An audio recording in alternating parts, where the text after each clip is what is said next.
The world changed the moment Jake Miller became a global sensation. Fame arrived like an unexpected tsunami, overwhelming every aspect of his carefully constructed life. Magazine covers transformed him from an unknown farm boy to an international icon. Surfing Monthly declared him the most surprising athlete of the decade.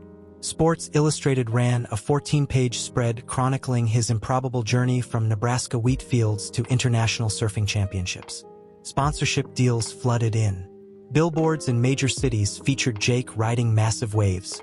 His weathered farm boy features now a symbol of unexpected triumph.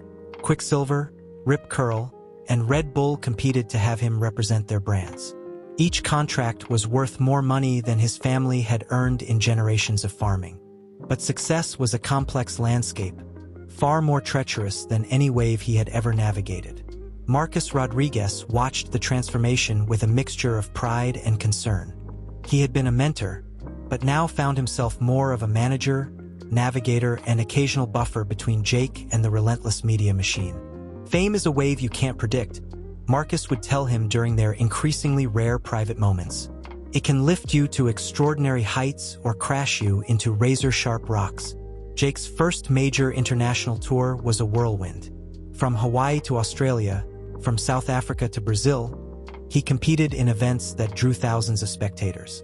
His unique style, a combination of Midwestern grit and fluid oceanic grace, became legendary. But beneath the surface, complications were brewing. The pressure was immense. Each competition became not just a sporting event, but a narrative performance. That the Nebraska surfer was expected to not just compete, but to embody an impossible dream. Every wave was analyzed, every movement scrutinized. Sarah Rodriguez, now a respected sports journalist, documented his journey with a combination of professional objectivity and personal investment. Her articles captured the complexity of Jake's experience, the triumph and the toll. Success is not just about winning, she wrote in a particularly insightful piece. It's about surviving the storm that comes after the victory. Jake's relationship with his family became increasingly complicated.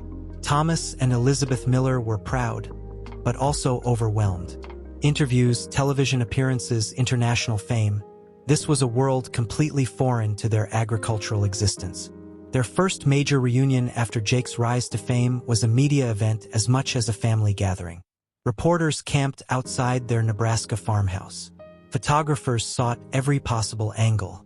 The farm that had been a private sanctuary became a public spectacle. Thomas Miller, initially resistant to his son's choices, found himself reluctantly thrust into the spotlight. Interviews revealed a man struggling to understand a world that had transformed his son beyond recognition.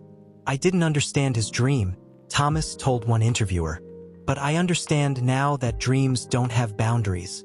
Elizabeth was more emotional, more intuitive. She saw beyond the fame, recognizing the vulnerable young man still seeking his place in the world. The professional surfing world, however, was less forgiving. Success bred competition and resentment. Carlos Mendoza, the Brazilian surfing prodigy Jake had defeated in crucial championships, became a particularly vocal critic. "He's a novelty," Mendoza would tell international sports media. "A lucky farm boy who doesn't truly understand the art of surfing." These comments stung. Jake knew his journey was more than luck. It was about relentless practice, understanding, and a connection to nature that went beyond technical skill. A critical turning point came during the World Surfing League Championship in Tahiti. Jake was leading the competition, on the verge of his most significant victory. The waves were monstrous, 30-foot giants that demanded absolute respect and precision. During his final run, something unexpected happened. A wave that seemed perfect suddenly turned unpredictable. Jake's years of experience should have prepared him, but in that moment, something fundamental shifted. He fell. Not just a typical fall, but a spectacular wipeout that was captured by dozens of cameras. The surfing world watched in stunned silence as Jake Miller, the man who had become a symbol of unexpected triumph, was dramatically thrown from his board. The aftermath was brutal. Media narratives shifted overnight. From being a symbol of triumph, Jake became a story of potential failure. Sponsorship conversations became tense. Contracts that had seemed unbreakable now felt fragile. Marcus Rodriguez became more than a mentor. He became a shield, protecting Jake from the vultures of media and corporate expectation. One moment doesn't define a career, Marcus would tell him repeatedly. It's how you respond that matters. Jake retreated. Not physically, but mentally. He began to question everything. His journey, his skills, his very identity.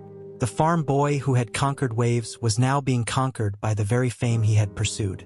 But stories of true champions are never about perfection. They're about resilience. And Jake Miller was just beginning to understand the true meaning of that word.